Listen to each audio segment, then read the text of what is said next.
하나님의 생각은 우리와 생각과 다릅니다. 하나님의 길은 우리의 길과 다릅니다. 하나님의 생각은 우리가 상상할 수 없습니다. 그의 지혜와 그 능력은 우리가 감히 헤아릴 수가 없기 때문에 그분이 왜 우리를 그 길로 인도하는지 우리는 상상할 수가 없어요. 근데 우리는 그걸 알고자 하죠. 여러분, 여기서 제가 한번 퀴즈를 내볼게요. 이스라엘 백성이 이제 가나안 땅 갈 때 빠른 길은 어떤 길이라고요?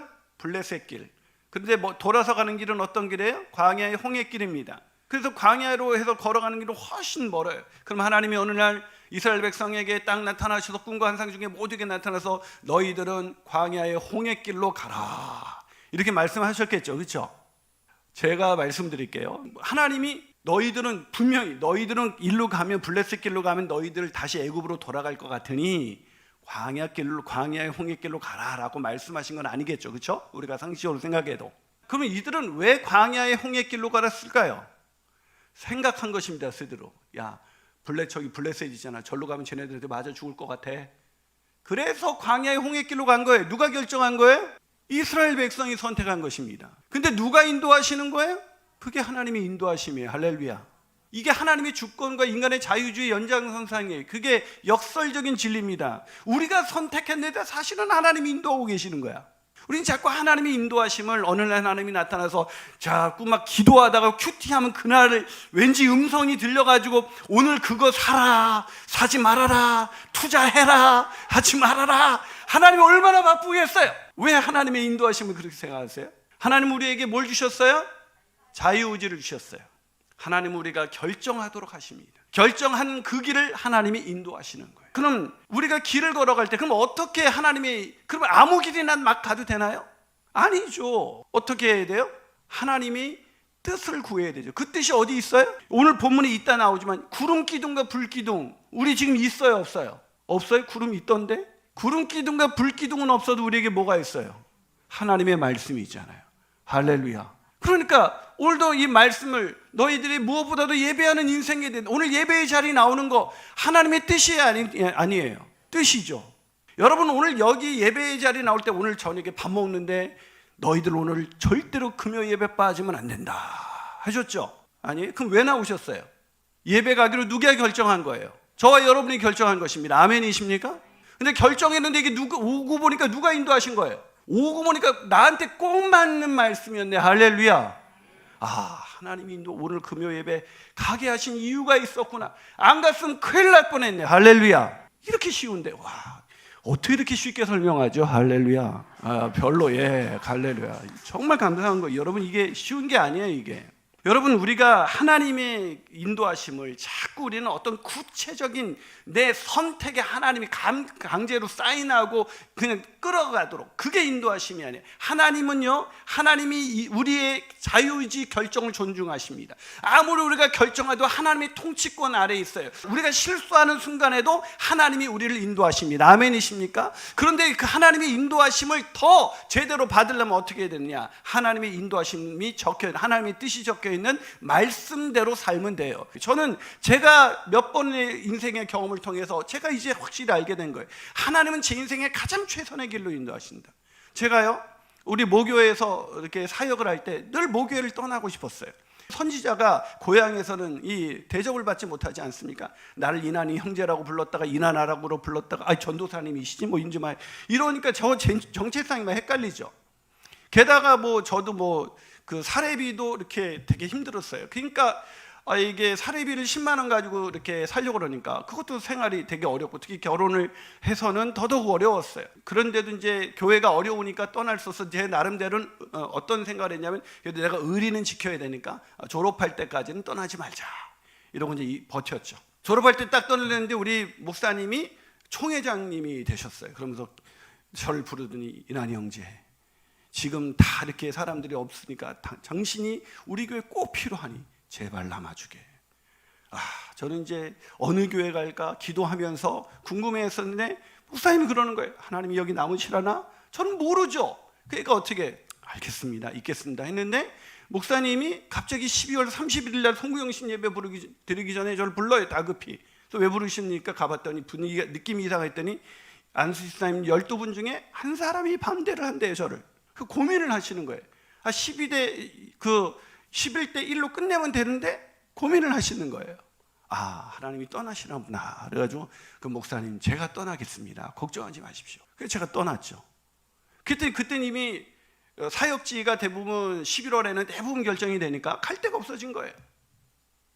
그래가지고 우리 장인이 그때 우리 모교회의 총무 안수사님이었어요. 안수사님 중에서, 장로님 중에서 가장 결정권이 있는 분 중에 한 분이었죠. 이분이 어떻게 목사님이 그럴 수가 있냐 그러시길래 제가 장인어른한테 그랬어요. 장인어른, 다 하나님의 뜻이 있습니다.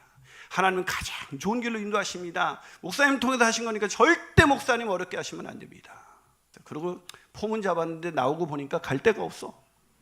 너무 힘든 거야. 그래가지고 세연엄마한테, 여보, 일단 우리가 어디 갈지 모르는데 일단 있는 일정이 뭔가 했더니 단기 선교가 예비돼 있었어요. 우리 일단 단기 선교를 가보자. 그래서 단기 선교 갔다가 댕기 피바 걸려가지고 풍토병에 걸려서 죽게 생겼어요, 제가. 그래가지고 왔더니 막 저는 얼마나 단순했냐면 이제 막 열이 40도가 막 넘어가고 막 현지에서 한 12명 죽고 막 이럴 때였어요. 그래가지고 돌아와가지고 그러고 있는데 막 이제 병원에서는 죽는다 그러고 이제 아버지는 막 울고, 그때는 세훈엄마도 안 울더라고요. 우리 아버지는 우는데 와이프는 안 울더라고요. 그때서 하여튼 막 그러고 있었을 때에 갑자기 제가 이렇게 회복이 된 거예요. 한 2주 지나면서 3주째. 그런데 학교에서 전화가 왔어요. 너 신학과 조교할래? 하나님의 인도하심이구나 하고 또 결정하고 갔죠. 거기서 한 1년 하고 있는데 지구촌교회도 왔어요. 우리 교회에서 사역을 하지 않겠습니까? 그래서 내가 지구촌교회 가긴 가는데 난 1년밖에 못합니다 했더니 우리는 3년은 해줘야 되는데 큰 못 갑니다 그랬더니, 그러면 왜 그러냐 해서 저는 1년 뒤 유학 가려고요. 제 계획은 유학이었어요. 1년 있다가 유학 가가지고 거기서 공부 마치고 돌아와서 개척을 한다. 전 개척을 빨리 하고 싶었어요. 근데 하나님께서 제가 감이 안 되니까 참 있다가 10년 뒤에 40이 넘어가지고, 언제야, 40대 중반에 개척한 거 아니겠습니까? 저 그때 30대 초반에 개척하고 싶었었는데, 그래가지고 한다니까, 그럼 비자가 안 열리면 어떻게 할 겁니까? 그야 못 가는 거죠. 일부러 떠나지는 않습니다. 그럼 오십시오 해서 지구촌교회 갔죠. 지구촌교회 갔다가 1년 만에 막 애들이 막 늘어나니까 이동 목사님 가지 말라는 거예요, 유학을. 그래서 저는 갈까요 말까요 이렇게 고민하다가 하나님이 이나나 가지 마라 하셨을까요? 안 했어요. 갈까 말까 고민 엄청 됐죠. 근데 또 마침 신학교 교수님이 미국에 아주 큰 교회 담임 목사님으로 가시게 됐는데, 이나나 네가 거기 같이 가주면 내가 너 학비 다 줄 테니까 너 거기 가서 학비 유학하고 돌아오면 넌 더 큰 교회에 목회할 수 있을 거야. 이 두 가지 제안이 같이 왔어요. 그래서 오죽 답답해서 제가 모교회 목사님 찾아가서 어느 게 좋을까요? 그랬더니 목사님도 나도 모르겠다 그러시는 거예요. 그래서 제가 어떻게 할까 고민하다가 생각했죠. 교수님은 공부만 하신 분이고 이동훈 목사님 목회하신 분이고 나는 교수가 될 사람이 아니라 목회할 사람이니까 여기를 결정하자 제가 결정한 겁니다. 근데 지나고 보니 하나님이 인도하셨구나. 아멘이 안 되세요? 네. 그래서 제가 지구촌교회에서 인정받으면서 아직도 인정을 안 하시네. 인정을 엄청 받았다니까요. 그런데 제가 사역하다가 또 제가 지구촌교회에서 후임이 되네 맞네 그러다가 저는 늘 개척하고 싶었었어요. 그런데 개척의 길이 열렸잖아요. 근데 다른 사람은 진짜 제가 이름만 대면 아는 목사님이라고 우리는 알고 있는데 어떻게 이렇게 된 겁니까? 그래서 하나님의 인도하심입니다. 그리고 개척하려고 다 폼 잡고 개척하는데 31명이 개척하는데 얼마나 쫄리든지, 과연 교인들은 올까 안 올까, 이거 월세는 낼 수 있을까 안 올까, 얼마나 걱정이 있겠어요. 근데 첫 예배 드리는데 161명이 왔잖아요. 제가 알지도 못하는 사람들이 한 명 한 명 들어오는데 하나님이 저한테 이렇게 말씀하는 것 같았어요. 김 목사, 나 여기 있다. 제가 얼마나 울었는지 몰라요. 지나고 보니 하나님의 인도하심이에요. 자꾸 하나님의 인도하심을 오늘 나를 끌고 와서 이걸 무조건 쓰게 만들고 이렇게 하시는 분이 아니에요. 우리가 나의 가는 길, 주님이 인도하십니다. 근데 그 인도하심이 하나님 따라가기 원한다면 성경 읽으세요. 성경대로 사세요. 와이프하고 싸웠어요. 하나님의 뜻이 뭐예요? 하나님 어떻게 인도하기를 원하세요? 화해하기를 원하세요. 그것도 안 하면서 하나님의 뜻이 뭔지 모르겠어요. 뭘 몰라. 너무 많은데. 항상 기뻐하라. 쉬지 말고 기도하라. 범사에 감사하라. 이는 너희를 향한 하나님의 뜻이라고. 오늘도 감사하셨습니까? 여러분, 우리가 하나님의 말씀대로 서로 사랑하라, 서로 섬기라, 전도해라. 너무 많아요. 그런 뜻은 하나도 안중에도 없으면서 오늘 내가 생각하는 어떤 중요한 일들에 대해서는 실수하지 않고 가장 최선의 선택을 하도록 하나님이 나를 강압적으로 그걸 딱 하도록 하는 것, 그게 하나님의 인도하심이 아니다. 하나님의 인도하심은 우리의 자유의지를 존중해 주시면서 너무나 크신 하나님. 그래서 제가 한번 하나님의 주권과 그걸 제 설교를 너무 이해가 가는데, 그래도 이해가 안 가서 10번 들었는데 이해가 안 가서 나한테 질문한 분이 계셔요. 그래서 제가 하나님의 뜻과 하나님의 주권과 인간의 자유를 설명하면서, 여러분 만약에 그분한테 계세요. 어항에 고기 한 마리가 있어요. 그 고기가 좁다고 느낄까요? 안 좁다고 느낄까요? 좁다고 느끼겠죠. 갈 데가 없어. 난 여기 갇혀 있네. 우리는 하나님의 주권을 자꾸 그렇게 이해해요. 마치 어항 속에 우리가 갇힌 것처럼. 근데 그 고기가 바다 안에 있어요. 왜 이렇게 좁아? 그래요? 그 고기는 말할 거예요. 생각할 수 있다면 끝이 없네. 근데 아무리 벗어나 봐야 바다 가운데 있는 거죠. 사랑하는 여러분, 나의 가는 길 주님이 인도하십니다. 그분이 가장 좋은 길로 인도하십니다.